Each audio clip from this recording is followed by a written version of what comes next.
Soldier সিনেমায় superstar Shakib খানের সঙ্গে প্রথমবার বড় পর্দায় দেখা যাবে ছোট পর্দার জনপ্রিয় অভিনেত্রী তানজিন তিশাকে।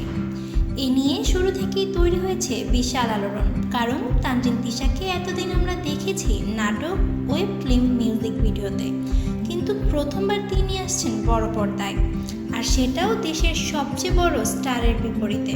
তাই এই জুটি নিয়ে এখন থেকেই আলোচনা তুঙ্গে। সিনেমা সূত্র বলছে, সোলজার ছবিতে দেখা যাবে দেশের একজন স্পেশাল ফোর্স অফিসারের অ্যাকশন ভরা জীবন, অপারেশন, মিশন এবং ব্যক্তিগত সংগ্রামের গল্প। শাকিব খান থাকছেন টাইটেল রোলের সেই সোলজার চরিত্রে, আর এই সিনেমায় নতুন চরিত্রে, নতুন রূপে, নতুন লুকে ধরা দিবেন তানজিন তিশা। দর্শকরা তাকে একেবারেই অন্যভাবে দেখতে চলেছেন।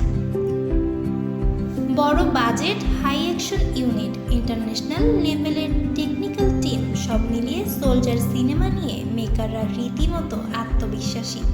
এখন শুধু অপেক্ষা ফার্স্ট লুক, পোস্টার আর অফিসিয়াল ট্রেলারের। সোলজার শীঘ্রই আসছে প্রেক্ষাগৃহে।